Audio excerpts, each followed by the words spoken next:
Hi friend, আজকে আমরা একটি নতুন টপিক নিয়ে আপনাদের কাছে উপস্থিত হয়েছি। তো আজকে আমরা যে বিষয় নিয়ে আলোচনা করব সেটা হলো সেন্ট্রাল ইন্ডাস্ট্রিয়াল সিকিউরিটি ফোর্স রিকোয়ারমেন্টের যে নোটিশটি বাইর হয়েছে, সেই নোটিশ সম্পর্কে আমরা আজকে আলোচনা করব এবং সেই নোটিশ অনুযায়ী আপনি কিভাবে ফর্ম ফিল আপ করবেন তার সম্পূর্ণ ফর্ম ফিল আপের পদ্ধতি আমরা আজকে ভিডিওটি দেখতে চলেছি। তো চলুন আমরা দেরি না করে আমরা কিভাবে সিআইএসএফ এর ফর্ম ফিল আপ করবো তার সম্পূর্ণ ডিটেলস স্টেপ বাই স্টেপ দেখে নেবো। আপনারা যদি আমাদের চ্যানেলে নতুন হয়ে থাকেন তাহলে চ্যানেলটি সাবস্ক্রাইব করবেন এবং ভিডিওটি যদি ভালো লাগে তাহলে ভিডিওটি লাইক এবং সিআইএসএফ এর যে অফিসিয়াল ওয়েবসাইট এখানে চলে এসেছি। এখানে আসার পরে আমরা লগ ইন অপশনে ক্লিক করব।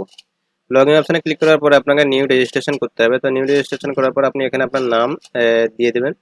তারপর ভেরিফাই নেম দিয়ে আপনি এখানে do you have change name, এটাকে নো করবেন। নো করার পরে আপনি এখানে আপনার বাবার নামটি বসিয়ে দেবেন। বাবার নাম টাইপ করে দেওয়ার পরে আপনাকে ভেরিফাই ফাদার নেম আপনাকে আবার টাইপ করতে হবে। তো আপনি আবার বাবার নামটি এখানে ভেরিফাই হিসেবে টাইপ করে দেবেন। দেওয়ার পরে মাদার নেম আপনাকে টাইপ করতে হবে। তারপর আবার ভেরিফাই মাদার নেম করতে হবে। টাইপ করার পরে আমরা নেক্সট অপশনে চলে যাব। এরপর আপনি ডেট অফ বার্থ আপনাকে সিলেক্ট করতে হবে। তো ডেট অফ বার্থ আপনাকে 18 থেকে 24 বছরের বয়সের মধ্যে হতে হবে, তবে আপনি এই ফর্মটি আবেদন করতে পারবেন। তো আপনার যে ডেট অফ বার্থটি আছে, যদি আপনি 18 থেকে 24 বছর বয়স হয়ে থাকেন তাহলে আপনি এই ফর্মটি আবেদন করার জন্য যোগ্য বলে গণ্য হবেন, নাহলে গণ্য হবেন না। তো আমরা যার ফর্মটি আবেদন করছি তার 21 বছর বয়স। তো আমরা এখান থেকে তার ডেট অফ বার্থ যেটা আধার কার্ডে আছে সেই আধার কার্ড ডেট অফ বার্থ অনুযায়ী আমরা এখান থেকে সিলেক্ট করে নেব। সিলেক্ট করে নেওয়ার পরে আমরা ভেরিফাই ডেট অফ বার্থে আবার ক্লিক করব এবং সেখানে আমরা আবার তার জন্ম তারিখটি সঠিকভাবে টাইপ করে দেবো বা চুজ করে নেবো। নিয়ে আপনি এখানে জেন্ডার মেল না ফিমেল সিলেক্ট করবেন এবং ভেরিফাই জেন্ডারে আপনার মেল না ফিমেল আপনাকে সিলেক্ট করে দিতে হবে।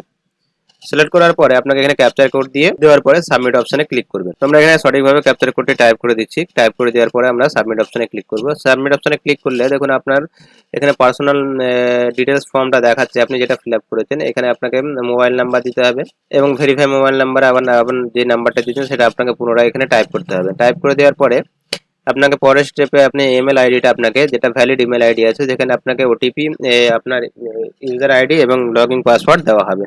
তো আমরা ইমেল আইডি দেওয়ার পরে নিচের দিকে স্ক্রল করে আসবো। এখানে আই এগ্রিতে ক্লিক করব। ক্লিক করে আমরা এখানে আবার আমাদের যে ক্যাপচার কোডটি দিয়েছে সেই ক্যাপচার কোডটি এখানে সঠিকভাবে টাইপ করে দেবো। তো আমাদের ক্যাপচার কোড টাইপ হয়ে যাওয়ার পরে আমরা এখানে সাবমিট অপশনে ক্লিক করবো। দেখুন অন ফর্ম সাবমিট ইউর, আমরা সাবমিট অপশনে ক্লিক করার পর দেখুন আমাদের কাছে একটি মেসেজ দেখাচ্ছে যে আপনার ইমেল আইডিতে আপনাকে আপনার লগ ইন এবং পাসওয়ার্ড দুটো পাঠানো হয়েছে। তো এখানে দেখুন আপনি লগ ইন পাসওয়ার্ডটা আপনার ইমেল আইডি থেকে চেক করে নেবেন। চেক করে নেওয়ার পরে দেখুন এখানে কারেন্ট ওপেনিংস যেটা আছে বাম সাইডে দেখুন দুটো অপশন এখানে দেওয়া আছে, স্পোর্টসম্যান অ্যান্ড ওমেন 2023 এবং কনস্টেবল ফায়ার 2024। তো এই অ্যাপ্লিকেশনটি হচ্ছে সিআইএসএফ এর কনস্টেবল অ্যান্ড ফায়ারের নিয়োগ করা হচ্ছে, যেখানে 1130 জন আবেদন করার জন্য নোটিশে জানানো হয়েছে। তো আমরা এখানে কনস্টেবল অ্যান্ড ফায়ার 2024 যেটা মেল আছে সেই এখানে আমরা ক্লিক করব। তো এখানে ক্লিক করার পরে আপনাকে দেখুন এখানে রেজিস্ট্রেশন নাম্বার এবং পাসওয়ার্ড, যেটা আপনার ইমেল আইডিতে রেজিস্ট্রেশন নাম্বার এবং পাসওয়ার্ড এসেছে, সেই রেজিস্ট্রেশন নাম্বারটি এবং পাসওয়ার্ডটি আপনাকে এখানে সঠিকভাবে টাইপ করে দিতে হবে। টাইপ করে দেওয়ার পরে ক্যাপচার কোড দেবেন। ক্যাপচার কোড দিয়ে আপনি সাবমিট অপশনে ক্লিক করলে আপনাকে নতুন যে অ্যাপ্লিকেশন ফর্ম আছে সেই ফর্মটি আপনাকে ফিল আপ করার জন্য নতুন একটি পেজ দেবে। তো চলুন আমরা এখানে সঠিকভাবে আমাদের রেজিস্ট্রেশন নাম্বারটা দিয়ে দিচ্ছি এবং পাসওয়ার্ডটা সঠিকভাবে টাইপ করে দেবো। তো আমাদের ক্যাপচার কোড টাইপ করা হয়ে গেছে। আমরা এখানে সাবমিট অপশনে ক্লিক করব। সাবমিট অপশনে ক্লিক করার পরে দেখুন আপনাকে এখানে ক্লিক হিয়ার টু অ্যাপ্লাই এই অপশনটি আপনি ক্লিক করতে হবে। ক্লিক করলে আপনাকে এখানে দেখুন আবার একটা নতুন পেজ দিয়েছে, এখানে কন্টিনিউ অপশনে ক্লিক করবেন। তো এরপরে আপনাকে দেখুন এখানে সম্পূর্ণ একটা নতুন পেজ দেবে, যেখান থেকে আপনাকে আবার নতুন করে ফর্ম ফিল আপ করতে হবে। তো এখানে আপনার বেসিক ডিটেলস গুলো দেওয়া থাকবে। এরপর আপনাকে ক্যাটাগরি চুজ করতে হবে, আপনি কোন ক্যাটাগরির মধ্যে ওবিসি না এসসি এসটির মধ্যে পড়ছেন সেটা আপনার সিলেক্ট করে দিতে হবে। সেটা দেওয়ার পরে এরপর আপনার 8 নম্বরে এডুকেশন কোয়ালিফিকেশন কি আছে সেটা আপনাকে দিতে হবে। দেওয়ার পর রিলিজিয়ান 9 নম্বরে রিলিজিয়ান আপনাকে চুজ করে নিতে হবে। নেওয়ার পরে এখানে আপনার টিক চিহ্নগুলো দেওয়া থাকবে। এরপরে আপনার কোন ডিস্ট্রিক্ট, আপনার কোন রাজ্য থেকে আপনি এই ফর্মটি ফিল আপ করছেন সেই রাজ্যটি এবং আপনার ডিস্ট্রিক্টটি চুজ করে নেবেন। নেওয়ার পরে আপনাকে এখানে দুটো আপনার শরীরে যে দুটো কার্টন মার্কস বা দুটো দাগ আছে সেই দুটো দাগের চিহ্ন আপনাকে এখানে বসাতে হবে। ধরুন আপনার মুখেতে একটি কোনো কাটিং দাগ থাকতে পারে, অথবা আপনার হাতে কোনো কাটিং এর দাগ আছে বা অ্যাক্সিডেন্টের কোনো দাগ আছে বা ক্ষত চিহ্ন আছে, সেই ক্ষত চিহ্নগুলো আপনাকে এখানে দুটো মেনশন করতে হবে। তো ক্ষত চিহ্ন মেনশন করার পরে আপনাকে আপনার পার্মানেন্ট অ্যাড্রেসটি সঠিকভাবে ফিল আপ করে দিতে হবে। এরপর আপনি সেম অ্যাজ এ পার্মানেন্ট অ্যাড্রেসে ক্লিক করবেন। ক্লিক করলে আপনার এখানে দুটো অ্যাড্রেস সেম হয়ে যাবে।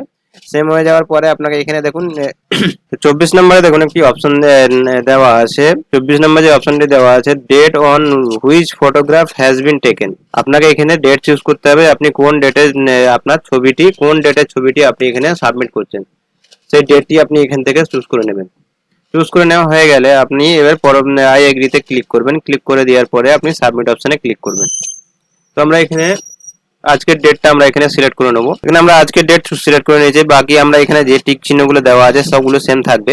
এরপর আমরা নিচের দিকে চলে আসবো, নিচের দিকে আগে যে সেভ অ্যান্ড প্রিভিউ অপশনে ক্লিক করবো। ক্লিক করে সাবমিট অপশনে ক্লিক করবো। ক্লিক করলে আমাদের কাছে দেখুন নতুন একটি পেজ দিয়েছে, যেখানে আমাদের সমস্ত পেজ ডিটেলস দেখাচ্ছে। তো আমরা চেক করে নেওয়ার পরে আবার আই এগ্রিতে ক্লিক করবো। ক্লিক করে আপনি যদি এডিট করতে চান এডিট করতে পারেন, এন্ড ফাইনাল সাবমিশন অপশনে ক্লিক করবো। ক্লিক করে ওকে অপশনে দাবালে এখানে আপনাকে প্রুফ অফ এজ হিসেবে আপনাকে মাধ্যমিকের সার্টিফিকেট এখানে আপলোড করতে হবে। পিডিএফ আকারে আপনাকে এই ফর্মটি, এই ফাইলটি আপনার আপলোড করতে হবে, যার 1 এমবির মধ্যে সাইজ হতে হবে। দ্বিতীয় নম্বরে আপনার এডুকেশন কোয়ালিফিকেশন 12 পাসের যে সার্টিফিকেটটি আছে সেটা আপনাকে পিডিএফ আকারে 1 এমবির মধ্যে এখানে আপলোড করতে হবে, এবং কারেন্ট ফটো আপনাকে আপলোড করতে হবে একটা, এবং একটা সিগনেচার আপলোড করতে হবে। তো আমরা এগুলো আপলোড করে আপনাদেরকে পরের স্টেপটি দেখাবো। দেখুন আমরা এখানে সমস্ত কিছু আপলোড করে দিয়েছি। আপলোড করার পরে আমরা সাবমিট অপশনে ক্লিক করলে দেখুন এখানে পেমেন্ট অপশনে আমাদেরকে দেখাচ্ছে। যদি যারা ওবিসি ক্যাটাগরির মধ্যে পড়ছেন তারা এখানে ফ্রি অফ কস্টে ফর্ম ফিল আপ করতে পারবেন। যারা আনরিজার্ভড এর মধ্যে পড়ছেন তাদেরকে আপনার 100 টাকা চালান হিসেবে কাটিয়ে আপনাকে এই ফর্মটি সাবমিট করতে হবে। তো আমরা এখানে পেমেন্টটি কাটিয়ে দেওয়ার পরে আপনার কাছে একটি নতুন পেজ আসবে, যেটা আপনি প্রিন্ট আউট করে রাখবেন। যখন আপনার এক্সামের ডেট আসবে তখন আপনার এই ফর্মটি লাগবে, এবং এই আইডি নাম্বারটি লাগবে। আশা করি আমরা সম্পূর্ণ তথ্য দিয়ে সাহায্য করতে পেরেছি। যদি আমাদের ভিডিওটি ভালো লাগে তাহলে আমাদের ভিডিওটি লাইক এবং শেয়ার করবেন, এবং আমাদের চ্যানেলে নতুন হয়ে থাকলে আমাদের চ্যানেলটি সাবস্ক্রাইব করবেন। এবং আমাদের ভিডিওটিতে যদি কোনো কিছু ভুল বুঝতে অসুবিধা হয় তাহলে আমাদের কমেন্ট বক্সে জানাবেন। আমরা অবশ্যই সেই তথ্য নিয়ে আমরা আপনাদের কাছে তুলে ধরবো। ধন্যবাদ।